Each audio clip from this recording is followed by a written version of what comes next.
Hey, Facebook family. Just wanted to day four, get day four underway and get the homework in. Like most of you, I have lived a roller coaster life. I've had plenty of ups, plenty of downs. But through it all, I've always had a giver's heart and wanting to help other people. Um, I often tell a story about when I was living in Dallas, and there was a clothing store that was going out of business, and I wanted a nice leather jacket, and the prices were great, so I went in to buy a leather coat, and while I was in there, I sold three other people coats. So it's been kind of what I've always done, but I've done teaching at the local community college. I've been counselors and advisors at various jobs. I've done a lot of things other than just call myself a coach. And maybe you guys can relate to this, but I've spent a lifetime running from myself. I've spent a lifetime of denying my calling, and I've spent a lifetime trying to hide from that, trying to play small.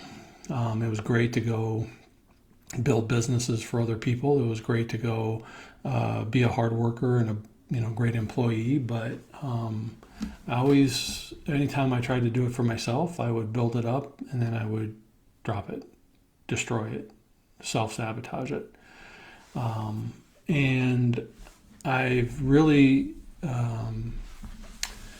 known that in my heart I'm supposed to be a coach and to help others. I can go into conversations with people and words will come out of my own mouth that the universe provides for them to hear that I have no clue as to where they were. So I've been doing coaching for probably 40 years. I just never really called it coaching. But like I said, I've been running from myself. I, at one point, lived out of my car, sold blood for gas money, got back on my feet, bought a house, lost a house, went bankrupt, started two businesses, crashed two businesses, and most recently, I've been in real estate. And when I say giving my life to everybody but myself, real estate really brought that out. 3 years ago, and I don't know if you guys can relate to this, but the average 9 to 5 job is 2,080 hours. 2 years ago, for real estate, one of the companies I was working for, I put in over 2,700 hours.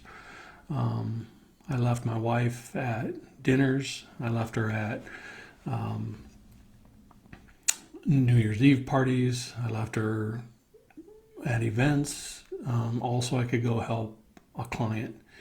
And any of you who know me know how important my wife is to me. My wife has been chronically ill for the last 7 years.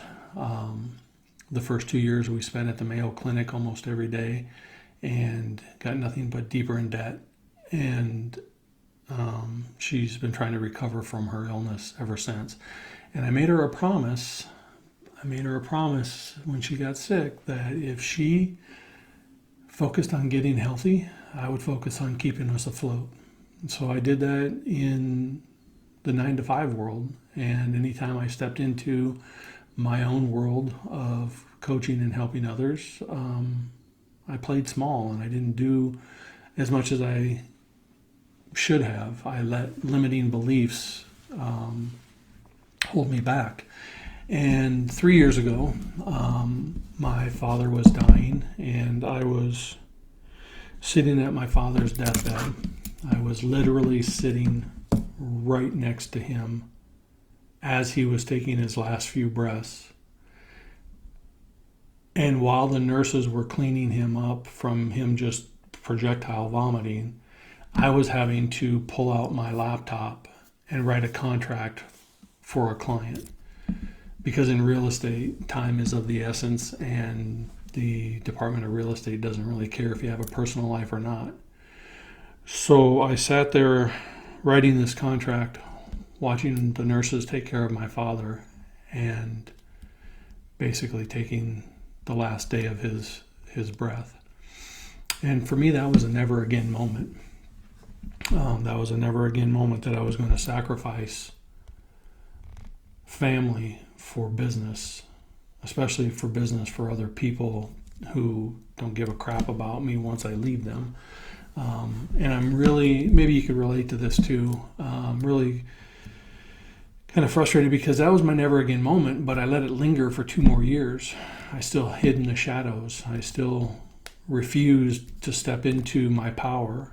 I worked for a local university here helping people get their doctoral degree, and I would spend 2+ hours on the phone with a student, and these students were in their late 30s, early 40s, 50s, high-level executives, superintendents, principals, business people, but they wanted to get their doctorate degree, and I would counsel them on their why, and I would counsel them on how to overcome their doubts and their fears.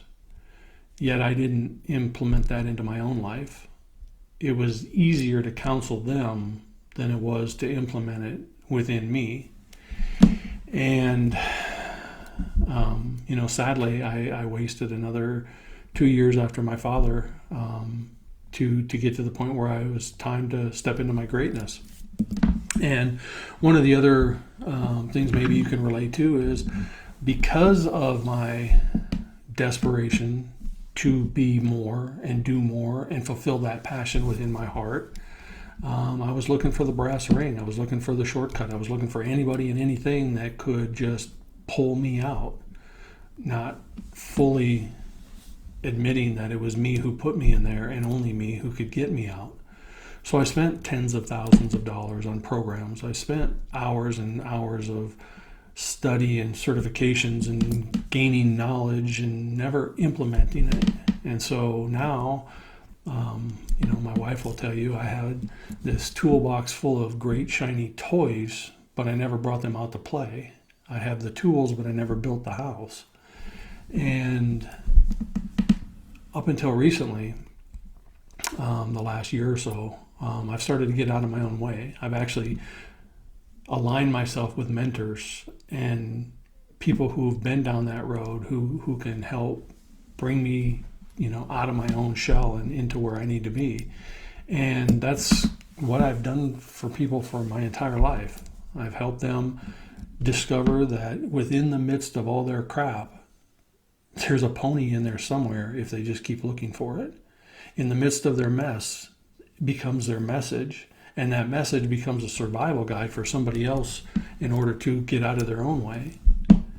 And I'm thankful and I'm grateful that I've finally started to do that, to step into my light. And I'm grateful that it's made me a better coach helping other people step out of their light, because it's no longer about me. It's always about them. And it's always about them becoming better. But in order for them to become better through me, I had to become better through me. Because it's not achieving the goal that matters, it's becoming what you need in order to have that goal. And I finally started to do that. I love energy and spiritual centered women. My wife is a Reiki master, and she has helped me tremendously go from the only emotion that I knew, which was anger, into the love and the light. And I've had 3 neck surgeries in the last 18 months, 2 fusions, and then they had to go back in and remove a loose screw. And through each of those surgeries, the doctors told me I'd have limited neck mobility. I'd come out being able to turn my head less and less. And basically through the energy work that I've learned to do, and the way that the brain works, and the way that we can actually heal ourselves and manifest ourselves, I basically told the doctors, F you. I'm going to have full mobility, I'm going to have full range of motion, and I'm going to live a normal life. And minus a couple centimeters, I have. As a matter of fact, the doctor got mad not the doctor, but the drug pusher, the comes in after when you're laying in bed and they say, hey, we want to send you home with the oxycodone. I said, no, I don't need it. I don't have any pain, didn't have any pain through the surgery, and I'm not going to need it after the surgery. And he said, well, it's Friday and we'll be closed, so you might want to take the prescription just in case. And I said, no, I've set my intentions. I've set my actual purpose and manifestation of what my desired outcome is. I don't need it. And he actually got mad and spun on his heels and walked out the door. But I believe that the brain is more powerful than we give it credit for. I've fully come to understand that, and through my own life and my own purpose, like I said, I've had a lot of ups and downs, and I have a lot of downs that I could share at a later time, but I know that the way I worked myself through those was because I was determined to manifest a better life for myself. Unfortunately, I was doing it under a dimmer bulb, but that bulb's gotten brighter now. And it's because I've aligned myself with coaches who actually have my interests at heart instead of aligning their own pocket.